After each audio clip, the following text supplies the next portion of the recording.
So I'm in Dusseldorf today visiting my fiance, and I've actually been to Europe 6 times in the past 2 years to visit her and travel to various different countries, mainly Germany.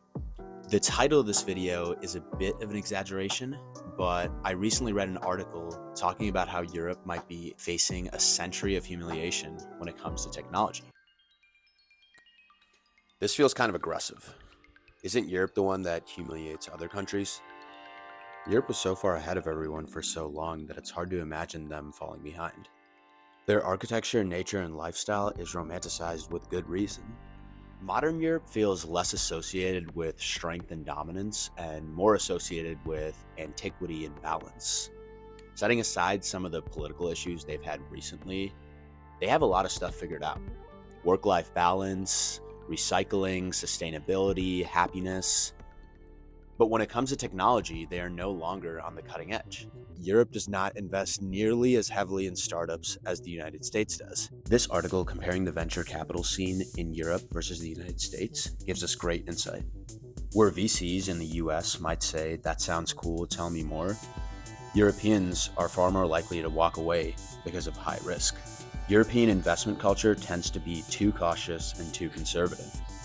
While venture capital funding in Europe grew 6x over the last decade to nearly 24 billion, it's still short of the record 73.6 billion in the US. What about big tech in Europe? The top three tech companies in Europe are ASML, Accenture, and SAP. And then there's Apple.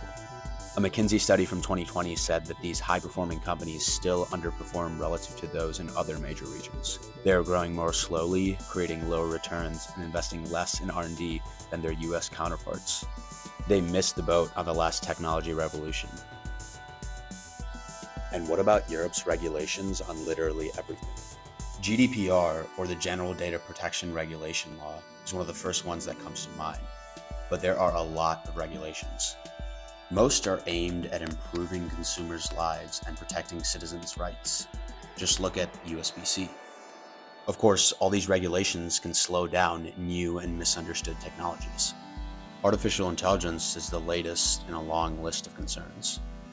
There's a fine line between protecting one's citizens and hindering progress. Fine, but for the average software engineer, does any of this matter? A quick search on Levels verifies what many of us already know: that tech salaries in Europe are significantly lower than those in the States, even when cost of living is high in cities like Amsterdam and London. Okay, so where does all of this leave us? Is European technology actually doomed? Let's go all the way back to the original article. The man behind the quote is British chip designer Graphcore's chief executive, Nigel Toon. While he does say that Europe could face a century of humiliation, he also says that countries are just like companies. They can't live on the past. In my opinion, European technology is not doomed, but it is living in the past. It's been a victim of a VC culture that's too conservative and regulations that are too strict. Taking meaningful action to resolve these issues could revive the technology scene. Ultimately, only time will tell whether European technology is truly doomed.